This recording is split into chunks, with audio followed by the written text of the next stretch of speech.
Welcome in. I'm Jessica Morrey, and I am joined by 2004 Oklahoma State grad and Olympic bronze medalist, Laruen Regula.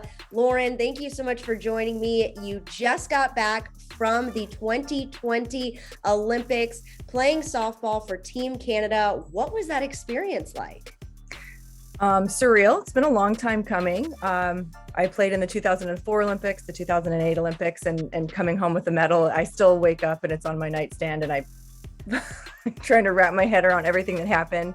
But it was honestly amazing. Every Olympics I've been to have been different. We knew this was going to be different due to COVID, but they did such a great job. Always felt safe.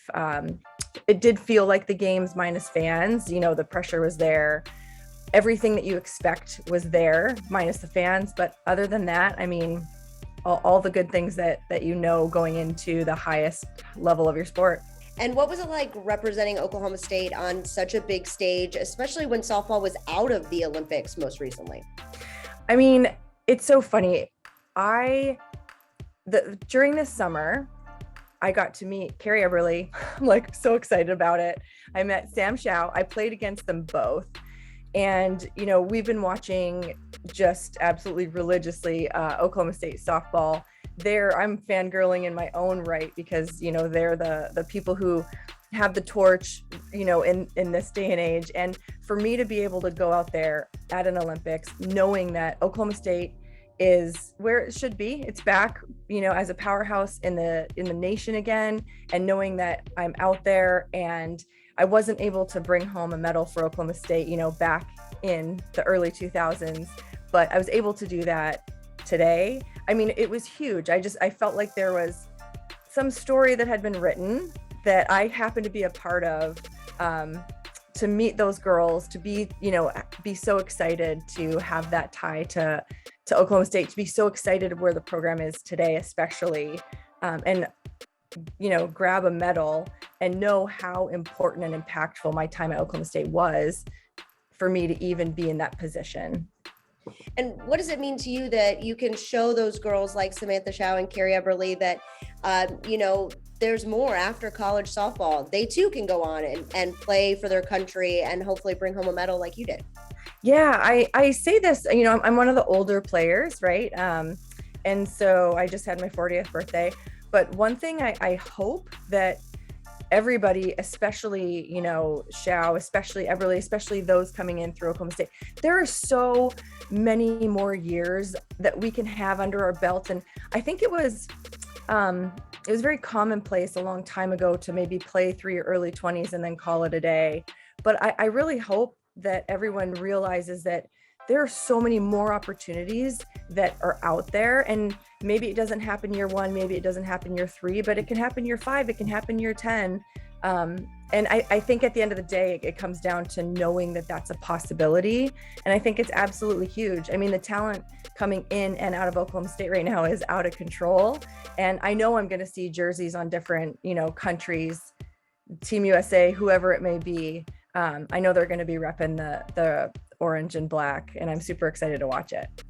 Yeah, we are too, for sure. And just going back to this year's Olympics, obviously different with COVID, obviously a year postponed due to COVID. You know, just what was kind of your most memorable experience? Besides, you know, obviously winning the bronze medal is huge, but just getting to be in Tokyo and, you know, and representing Team Canada, what was kind of your most memorable experience out there?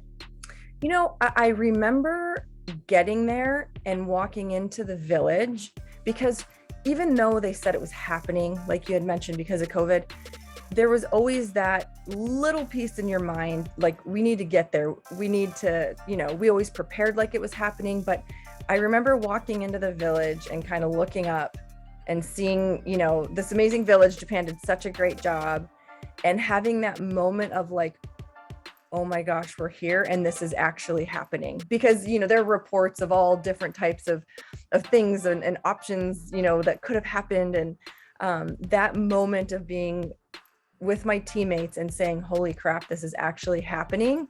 The rest, you know, the rest is softball, but we had trained for, like you said, that extra year. There was so much more that had gone into this Olympics. I have 3 kids, you know, I've been gone for them for almost 6 months. Like, just to know and have that moment and have your shoulders down, like, wow, we are here. That's one of the moments I'll never forget. Wow. Yeah, that sounds amazing. And now, final question here. What's next for you? Softball wise, I am done. I hope to come down to Stillwater before too long. And honestly, I run a business. I have 3 kids, and I am about to get into helping some 12-year-olds play softball. Hopefully, if my daughter, she's deciding if she wants to try out or not. But I'm really just going to go into mom mode. But I actually just had a message from Coach G, so hopefully I'll connect with him and figure out a time to come down to OSU too. Well, that sounds great. We can't wait to see you back down here in Stillwater. That is bronze medalist Laruen Regula. Thank you so much for joining me, and go Pokes. Go Pokes.